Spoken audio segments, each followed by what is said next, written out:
year is 1945. You and your neighbors have been seeing smoke come up from the smokestacks of the concentration camp right next to your village for years now. You've seen your Jewish neighbors disappear. You've smelled the stench of the smoke. You hear the whispers of the guards who come into town for drinks every now and then. You know what's going on there. But the war is being lost.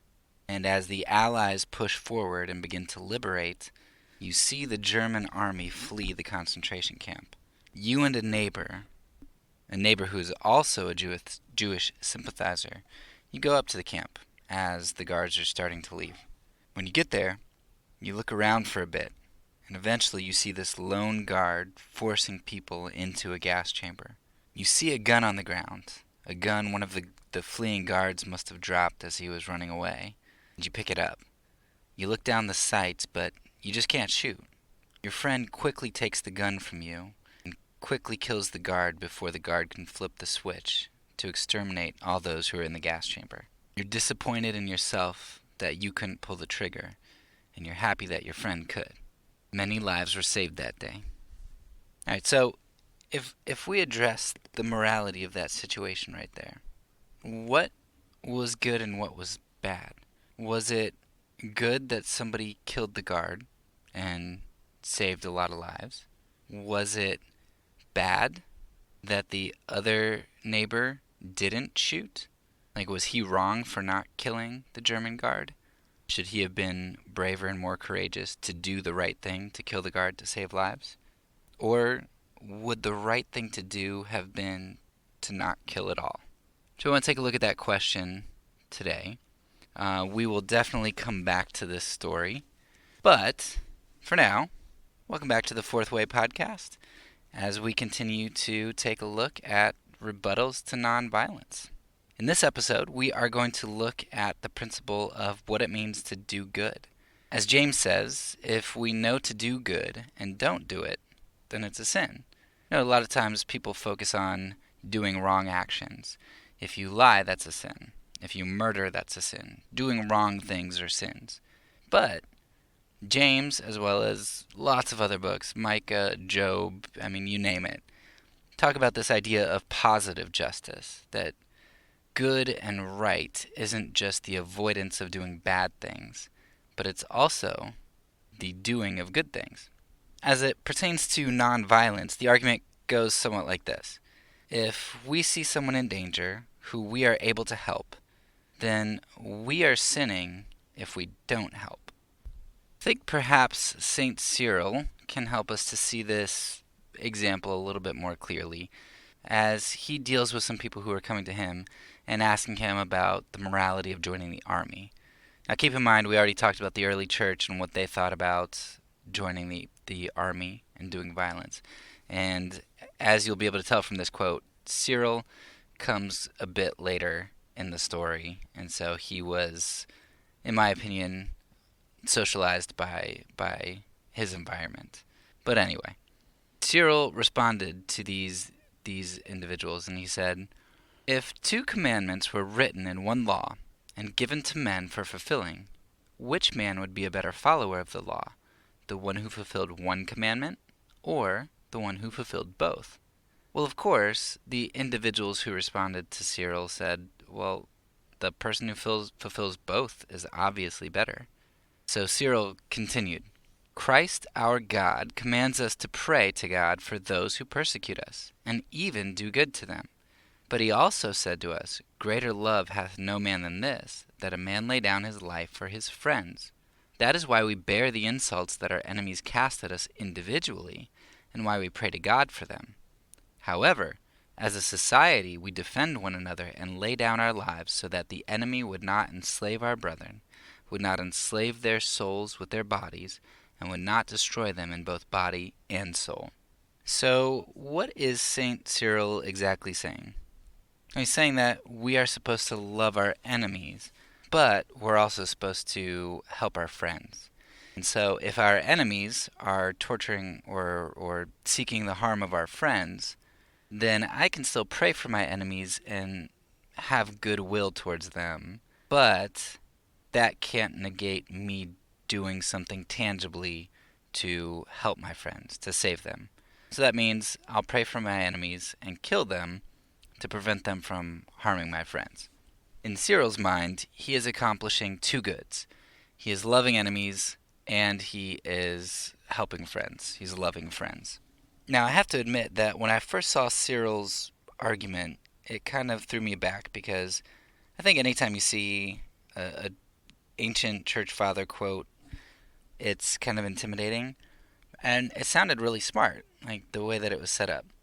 But as I thought about it, I've recognized that this, I think, is probably one of the weakest arguments that I see against nonviolence, even though on the surface it seems like it should be pretty strong. So I want to go through a number of instances or examples of why I think there are problems here. And definitely stick around for the end because we are going to come back to that Nazi story we talked about. And there is also another point that I think is very important that you don't miss. So anyway, start off simply. First question to Cyril. Is it really possible to fulfill both of those commandments, to love our enemy by killing them? Like, is it really possible to have that love in your heart as you're pulling the trigger against them? I mean, maybe it is. Is that really thinking of their interests as well? Of seeking reconciliation and restoration and, whatever, forgiveness, whatever else? Like, it doesn't seem like you are actually doing good to your enemy. Which Cyril does say. He doesn't just say, pray for them, but he says, and do good to them. That's God's command. Yeah, it doesn't seem like that happens there. Second, is it really loving to your friend for you to take on the action of violence and depict a kingdom in which image bearers can be objectified and killed? I mean, part of what we are to do as Christians is to live out the kingdom, partly because that's going to conform us to the image of Christ, but also partly because that is a display to the world that we don't rely on its power and that they too can be free in Christ. And so part of our action and refusal to do wrong and our desire to be holy, to have holiness, is that we want to depict the kingdom so that others are compelled into that kingdom. And my wife and I have talked about this sort of thing before. I think a lot of conservative Christians have talked about this because we have a persecution complex. But you talk about if my wife and I would say, well, if I'm ever persecuted or if I'm ever being tortured, and they say I'm going to keep torturing your wife until you renounce Jesus, she said, in the moment I might tell you to, but I'm telling you now, don't do it. Right? It's this idea that love isn't just a willingness to save somebody's life. There's something deeper in love than being concerned about the preservation of our physical lives. I mean, that's certainly an important part, but if that's really your primary goal, then that's just not what we see biblically. And you can look at martyrs as just a great example of that. In persecution, it's just this idea that, wait, so you're telling me that I should die instead of renounce Jesus? Well, yeah, because some things are more important than your life. Your allegiance is more important than your life. And if allegiance is more important than my life, then allegiance is more important than other people's lives too. Because in that allegiance, you're able to depict something that is more compelling and more loving and worthwhile than to be pragmatic in the moment. I'm sure that's not going to be compelling for a lot of people who are into violence, but nevertheless, we'll leave it at that. I'll get into some things that will be more compelling. Third, Cyril assumes, like so many people do, that nonviolence is passive. He comes to think that, all right, well, if you don't fight your enemies, then you're not doing anything for your friends. That's just not true. You can do a lot of things for your friends. We took a look in previous episodes about Bulgaria and Denmark, and how they, through nonviolence, saved 100% of the Jewish community there. About nonviolence doesn't mean sitting on your butt and just hoping that something good happens. Um, it does involve prayer, which is more than just sitting on your butt, but it also involves doing positive things like hiding refugees or trying to help people escape, those sorts of things. Cyril, like most people, wrongly assumes that nonviolence is passive. Fourth, Cyril's a consequentialist. We see this all the time from people who embrace violence as well. And it's he, in his mind, gets to determine what success is. In his mind, love means the preservation of life. There's success in survival. If your action doesn't contribute to survival, then it's not a good action. And I just have to say that that is Cyril's consequentialist ethics right there. It's his determined end. It's not God's determined end. All right, fifth, let me get into an example that kind of it came up during devotions one night. Uh, we're reading these really cheesy kids devotional books because we've got really young kids. And one of the stories was about his father. He came home and he told his kids that he lost his job. He lost his job because his bosses were asking him to do something dishonest, and he said no.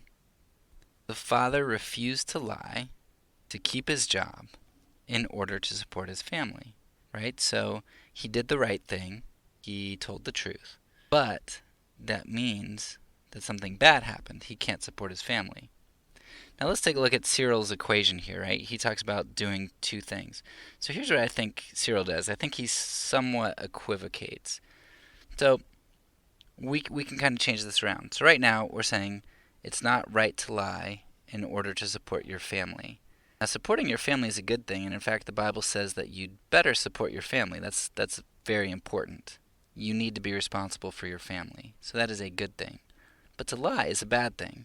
And I'm pretty sure Cyril would say, well, yeah, you can't lie. You can't do a wrong thing in order to accomplish a right thing. But what Cyril does is Cyril kind of switches the equation around a little bit. So what if I said it like this? You ought to keep your job so you can support your family.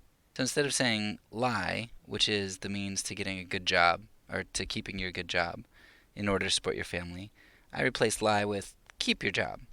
Now Cyril sort of does this with our enemies up here. He takes out the negative language of what you're actually doing to your enemies, your killing and your violence to them. And he takes out this notion that gives you the wrongness, the feeling of wrongness and this negative aspect, and he kind of replaces it with this airy, nice language that makes it sound good. He cleans it up. Now, we would say that the father should not lie to keep his job. And that's not a bad thing. Even though he should keep his job to support his family, he shouldn't lie to do it. You can't do a wrong thing. The same thing seems to apply if we're talking about doing something wrong to save your friend. If doing violence, if hating an enemy, if doing wrong to an enemy is bad, then you don't do that even to save your friend or your own life. I mean, we can see this in other instances as well.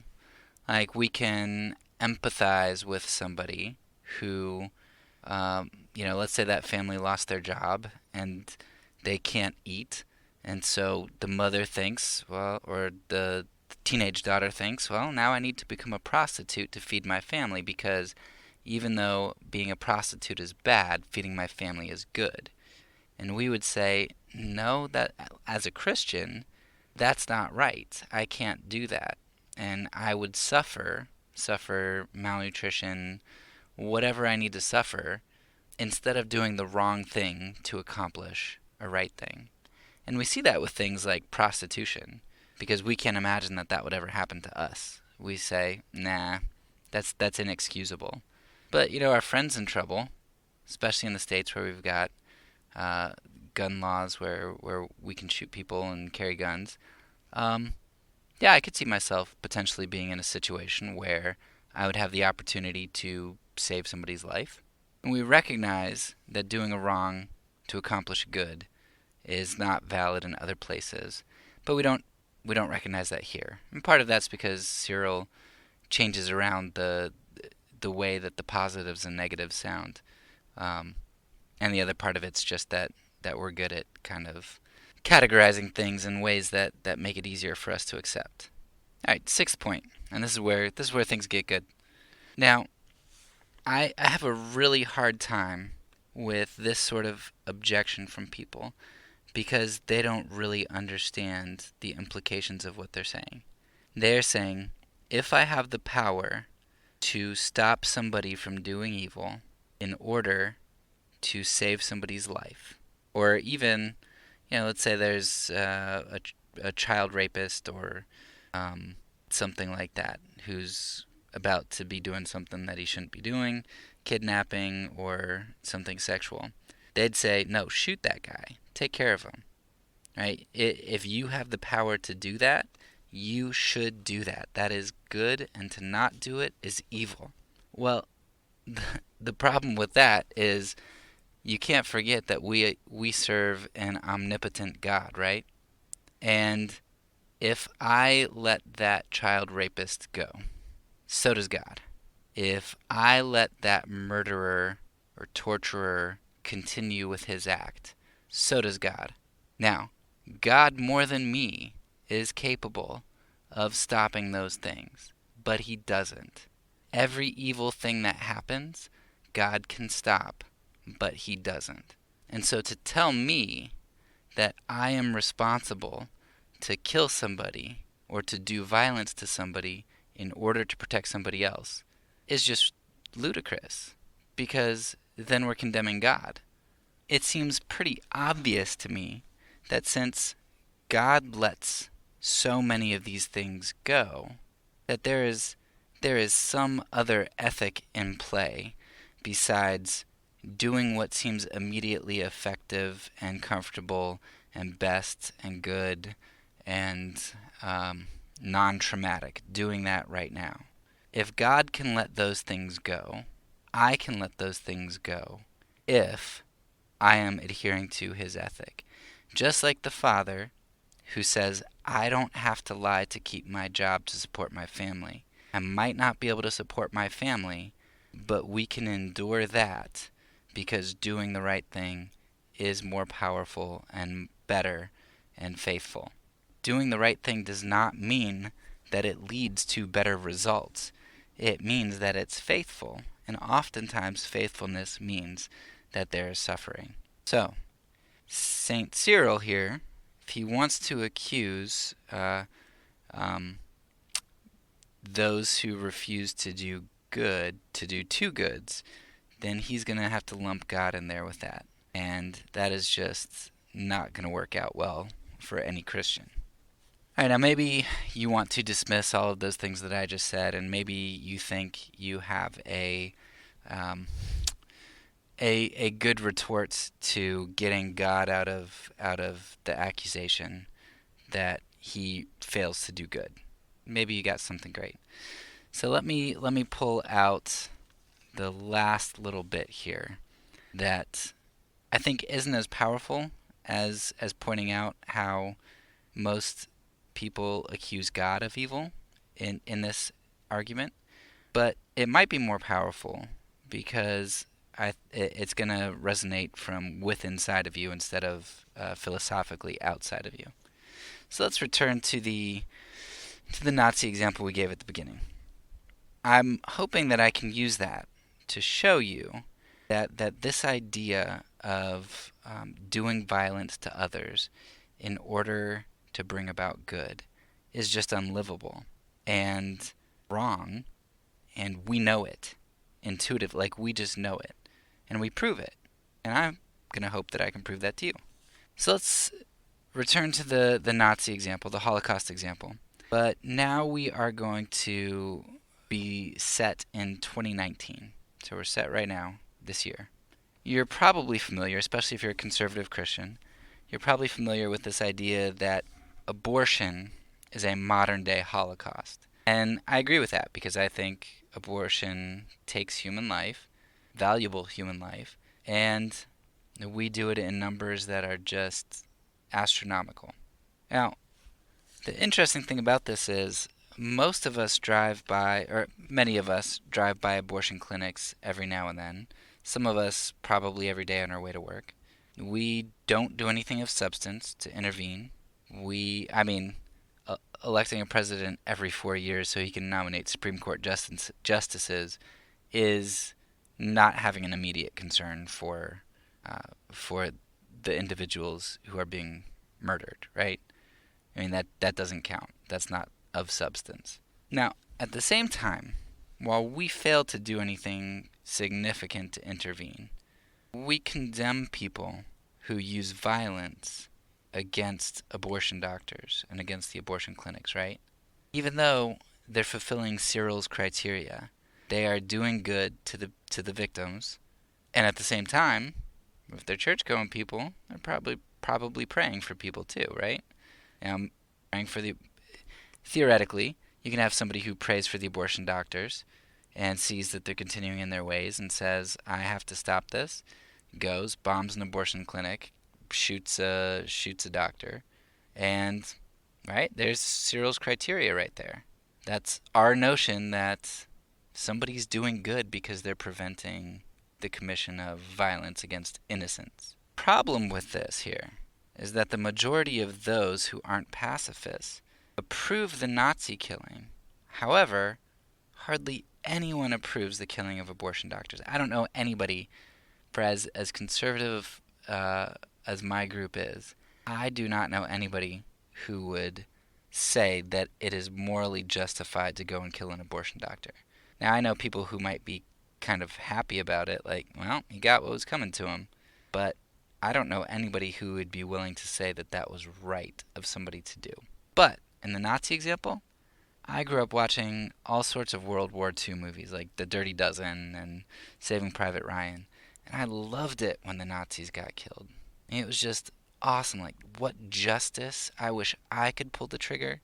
So I take it that most non-pacifists at the beginning here thought that the person who shot the Nazi guard to prevent them switching off the gas on the gas chamber was justified. Like, that was good. Not only was he justified, but that was the right thing to do. Now, as for the other person who failed to shoot, I don't know that most non-pacifists would condemn that person as doing the wrong thing. Maybe that's Christian liberty, or I don't know, whatever. Maybe they just were too weak and couldn't do it. But I don't know that they'd condemn them, but they would definitely condemn the person who did nothing, who didn't even try, didn't even think about it, just like said, no, I can't shoot. And I don't mean did nothing, and there are other things that you could do, but you kind of get what I mean. It's important to note here that there's really no significant differences between the Nazi example I gave at the beginning and the thing I gave at the end in 2019 with the abortions. The only difference, and this difference actually is not in my favor, the only difference is that in the Nazi example, we have a civilian who is shooting somebody who represents an arm of the government, which, if you throw Romans 13 into this, is a lot more problematic for the people who advocate violence. Whereas in the abortion scenario, it's a civilian versus a civilian, just protecting other people by harming another civilian, not even by government mandate. If killing the Nazi then is justified, and maybe even more than justified, maybe it's good, then why don't we praise abortion bombers? Why don't we become people who kill abortion doctors and prevent abortions? If we really think that what happened with the Nazis, that killing Nazis was great, even by citizens of their own nation, why don't we do that with abortion doctors? And even if you want to go so far as to say, well, in the Nazi example, the person who didn't shoot was justified, so we don't have to kill abortion doctors. Great, that's fine. But if killing is optional, then why do we still condemn the people who do kill? Why do we call that wrong? So we definitely have a double standard here, where we say that it's okay It's okay to do this to Nazis, but it is not okay to do it to abortion doctors. This was one of the conundrums that was kind of a turning point for me, too, when I first started coming to nonviolence. I asked this question, and nobody could answer it. Nobody could tell me. Now, I knew what the implications were. I understood that if I said you shouldn't kill the Nazi, then you shouldn't kill the abortion doctor. And if those two things were true of such egregiously evil situations, that said a lot about nonviolence as a position. But if I said that you could kill the Nazi, then I recognize what that implied for how we should be living here in regards to abortion. We should be violent. It was far more intuitive to me that you don't kill abortion doctors than it was intuitive to me that you kill Nazis. For as much as I grew up on those wonderful World War II movies, and for as much as I've fascinated about killing Nazis, that was much less intuitive to me than the fact that you just shouldn't kill abortion doctors. Not because abortion is less wrong, but because you just can't go and murder people. And that's not just my intuition. That's the intuition of 99.9% of the Christian community. Because nobody's doing it, and hardly anybody except like extremists are doing it. We know this is true. So we recognize the intuitive nature of nonviolence. And if you want to disagree with me on that, well then the alternative is that we're all cowardly hypocrites who say that these people should be killed and nobody's willing to do it because we don't want to face the consequences. Now, I will grant you that most of us are probably cowardly hypocrites. But as far as this goes, I just, if we really believe this is a Holocaust and we really believe in violence, that violence is a solution, then I am convinced that way more people would be doing this if we didn't have this intuitive sense that no, nonviolence really is correct. So intuitively, we all know that Cyril's wrong. I showed you like 6 or 7 different ways of going about looking at what he said and this idea of doing good or not avoiding doing good. In the end, we know that doing 2 goods doesn't mean doing 1 evil to accomplish a good. Right? We just know that. And I showed you that with the father example and the prostitute example. We're not allowed to return evil for evil, even to do a good, because that's not 2 goods. That's an evil and a good. And that's what Cyril misses. The ends don't justify the means. They just don't. Hopefully that makes sense and you're able to process all that. I know that one kind of went through a lot of points fairly quickly. But if you have any questions, let us know. Or if you would like to get in touch with us, please do. Give us some pushback as well as questions. That's all for this episode. So peace. And because I'm a pacifist, when I say it, I mean it.